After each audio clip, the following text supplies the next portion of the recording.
কি রে তোর মন খারাপ কেন?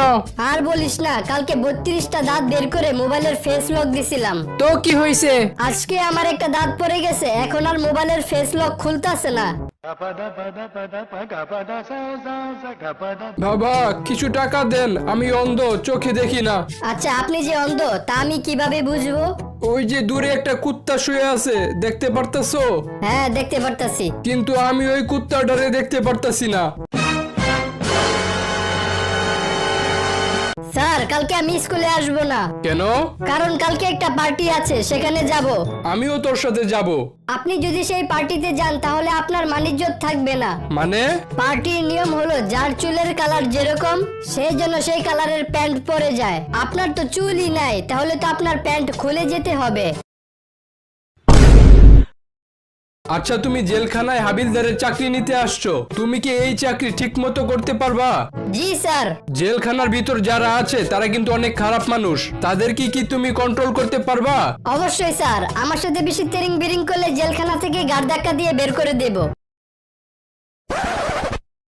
এই এত জোরে গাড়ি চালাইতেছো কেন? তুমি কি আমাকে মারতে চাইতেছো নাকি? না স্যার, আপনার যদি বেশি ভয় লাগে তাহলে আমার মতো চোখ বন্ধ করে রাখেন, দেখবেন ভয় লাগবে না। Oh no! দোস্ত জানোস, আজকে বাংলা দ্বিতীয় পত্র পরীক্ষায় একটা প্রশ্ন আসছিল। কি প্রশ্ন আসছিল? একটা উভয়লিঙ্গ এর নাম লিখতে বলছিল। তুই কি লেখছস? আমি বিটিএস দের নাম লিখে আসছি। Oh no! আচ্ছা বল্টু বলতো, পৃথিবীর সবথেকে কিপটা মানুষ কে? স্যার আমার পাশের বাসার জাহাঙ্গীর। কেমনে বুঝলি উনি পৃথিবীর সবথেকে কিপটা মানুষ? উনার বাসায় একবার ডাকাত এসেছিল, উনি পুলিশকে কল না দিয়ে বারে বারে মিস কল দিতাছিল যাতে উনার টাকা না খরচ হয়। বল্টু জানোস, আমার দাদা এমন একটা জাহাজ কিনছিল যেটা পানির নিচে দিয়ে চলতো। কেমনে? মানে কয়েক ফুট উপর দিয়ে চলতো আর কি। ও জানোস, আমি মুখ দিয়ে হাগি। কি কইলি? এটা কেমনে সম্ভব? মানে কয়েক ফুট নিচে দিয়ে হাগি আর কি। যারা বলদ তারা দাঁড়িয়ে থাকো আর বাকিরা বসে পড়ো। কিরে বল্টু তুই দাঁড়ালি কেন? তুই কি বলদ? না মানে স্যার, আপনি একা দাঁড়িয়ে আছেন কেমন দেখাচ্ছে, তাই আমিও দাঁড়ালাম। কিরে বল্টু, শুনলাম তোর বউ নাকি মারা গেছে, তা কিভাবে মারা গেল? আরে কইস না, তোর ভাবি চায়ের প্যাকেট থেকে এক কাপ চা বানিয়ে খাওয়ার পর মারা গেল। আচ্ছা আমার বউয়ের জন্য ওই চায়ের প্যাকেট থেকে একটু চা পাতা দিতে পারবি? স্যার আমি আজকে একটা স্বপ্ন দেখেছি। তা কি স্বপ্ন দেখলি? আমার হাতে গু আর আপনার হাতে মধু। তা তো হবেই, কারণ আমি একজন জ্ঞানী মানুষ, আমার হাতে তো মধু থাকবেই। আর তুই একটা ছাগল, তোর হাতে তো গু থাকবেই। স্যার আমার স্বপ্নের কথা এখনো শেষ হয় নাই। আচ্ছা পরে কি দেখেছিলি বল? তারপর আমি দেখলাম আপনার হাত আমি চাটতাছি আর আমার হাত আপনি চাটতাছেন। জানোস দোস্ত, আজকে একটা আজব ঘটনা ঘটেছে। কি ঘটনা? আমি আজকে বাস দিয়ে যাইতাছিলাম, তখন কিছু মেয়ে বাসের সিটে জায়গা না পেয়ে তাদের বয়ফ্রেন্ডের কোলে বসেছিল। কিছুক্ষণ পর একটা মেয়ে বলে উঠলো, ড্রাইভার গাড়ি একটু আস্তে চালান, আমার অনেক ঝাঁকি লাগতাছে। তো কি হয়েছে? না মানে বাসটা তো 10 মিনিট ধরে জ্যামে আটকে আছিল, তাহলে ওই মেয়েটা ঝাঁকি খাইতাছিল কেমনে? বল্টু আপনাকে গ্রেফতার করা হবে। কেন? কারণ আপনার বাসায় জাল টাকা বানানোর মেশিন পাওয়া গেছে। তো কি হয়েছে, জাল টাকা বানানোর মেশিন পাইছেন, কিন্তু জাল টাকা তো পান নাই। মেশিন তো আছে, সেটার কারণে আপনাকে গ্রেফতার করব। তাহলে আমি আপনার নামে ধর্ষণ মামলা করব। কিন্তু আমি তো কাউকে দর্শন করি নাই। দর্শন না করেন, তবে আপনার কাছে তো দর্শন করার মেশিন আছে। কি রে বল্টু, তোরে খুশি খুশি লাগতাছে?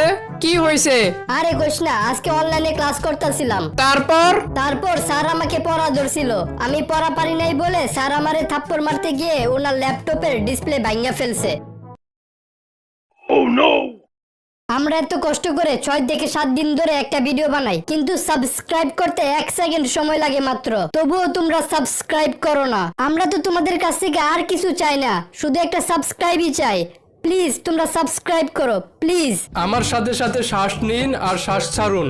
আচ্ছা ঠিক আছে। শ্বাস নিন, শ্বাস ছাড়ুন, শ্বাস নিন। দূর মিয়া, রাখেন আপনার শ্বাস। আপনি আমারে মুখ দিয়ে শ্বাস নিতে বলতাছেন ঠিকই, কিন্তু আপনি নিজেই তো পিছন দিয়ে শ্বাস ছাড়তাছেন। কেমনে বুঝলেন? যে গন্ধ। জানোস দোস্ত, সেদিন প্রধানমন্ত্রী টিভিতে বলতাছিল সবাই যেন মাস্ক পরে বাইরে যায়, না হলে পুলিশে ধরবে। তা তুই কি করলি? আমি পুলিশের ভয়ে একটা মাস্ক পরে বাইরে গেলাম।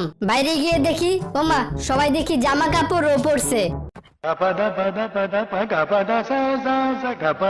কিরে বল্টু, তোর রেজাল্টের খবর কি? বাবা, আমার এক বন্ধু বি পাইছে, ওর বাবা ব্রাজিলে ঘুরতে নিয়ে যাবে। তুই কি পাইছর? আমার এক বন্ধু এ পাইছে, তাকে তার বাবা আর্জেন্টিনা ঘুরতে নিয়ে যাবে। আরে তুই কি পাইছর? আমার আরেক বন্ধু সি পাইছে, তাকে তার বাবা কানাডা নিয়ে যাবে। আমি তোরে শেষবারের মতো জিজ্ঞাসা করতেছি, তোর রেজাল্টের কি খবর? না হলে কিন্তু তোর একদিন কি আমার একদিন। বাবা চলো আমরা ফ্রান্সে ঘুরতে যাই। দোস্ত, আমি 2 বছর ধরে একটা জিনিস খেয়াল করতেছি। কি জিনিস? আমাদের বাসার সামনে একটা পার্লার আছে। সেই পার্লারে যেই মেয়ে ঢুকে সেই মেয়ে আর কখনো বের হয় না। ওই মেয়ের বদলে অন্য মেয়ে বের হয়ে আসে। আচ্ছা, এটা কি কোনো জাদু নাকি? হ্যাঁ, এটা ময়দার জাদু। কিরে, তোর মন খারাপ কেন? আরে আমি বুঝতাছি না যে কোন মেয়ে আমাকে ভালোবাসে। আরে এটা কোনো ব্যাপার হইলো? তুই এক কাজ করবি, কি কাজ? ফেসবুকে তোর একটা ছবি ছাড়বি। তোর ওই ছবিতে যে মেয়ে সবার আগে লাভ রিঅ্যাক্ট দিবে সে মেয়ে তোকে অনেক ভালোবাসে। কিরে, ছবি ছাড়ছিলি? হ্যাঁ ছাড়ছিলাম। তা কোন মেয়ে তোর ছবিতে প্রথমে লাভ রিঅ্যাক্ট দিছিল? তোর বউ। জানোস দোস্ত, আমার বউ পানিকে খুব ভয় পায়। কি বলস? তুই কেমনে বুঝলি তোর বউ পানিকে ভয় পায়? কালকে বাসায় ফিরে দেখি আমার বউ সিকিউরিটি গার্ডকে নিয়ে বাথটবে গোসল করতেছে। আচ্ছা বল্টু, আমার কোন জিনিসটা তোমার সবচেয়ে বেশি ভালো লাগে? তোমার ওই গোল গোল জিনিসগুলো, যেটার চারপাশে সাদা আর মাঝখানে কালো। শয়তান, তুই কি বলতে চাস? আমি তো তোমার চোখের কথা বলেছিলাম, তা তুমি কি ভেবেছো? দোস্ত, তোর বউরে আজকে আমি গোসল করার সময় দেখেছি। হারামি, তোরে আজকে আমি মেরেই ফেলবো। কিরে, রাগ করতাছস কেন? তুই আমার বউয়ের গোসল দেখবি কেন? আরে শোন, আজকে সকালে আমি গোসল করতেছিলাম, তখন তোর বউ রাস্তা দিয়ে হাইটে যাইতেছিল, আমি জানালা দিয়ে দেখছি। বাবা, আমি শিওর তোমার আর আম্মুর লাভ ম্যারেজ হয়েছিল। হ্যাঁ, তুই কিভাবে বুঝলি? না মানে তোমাদের বিয়ের তারিখ আর আমার জন্মের তারিখের মাত্র 5 মাসের পার্থক্য। আচ্ছা ভাই, আপনি যে ওকালতি করেন তা আপনার ফি কত? কেউ যদি আমাকে 3টা প্রশ্ন জিজ্ঞাসা করে তাহলে আমি তার কাছ থেকে 50,000 টাকা নেই। ওরে বাবা, এত বেশি টাকা নেন কেন? আমি অনেক দিন ধরে ওকালতি করি, তাই এত বেশি টাকা নেই। আচ্ছা, এইবার আপনার 3য় প্রশ্নটা জিজ্ঞাসা করে আমাকে আমার টাকা দিয়ে দেন।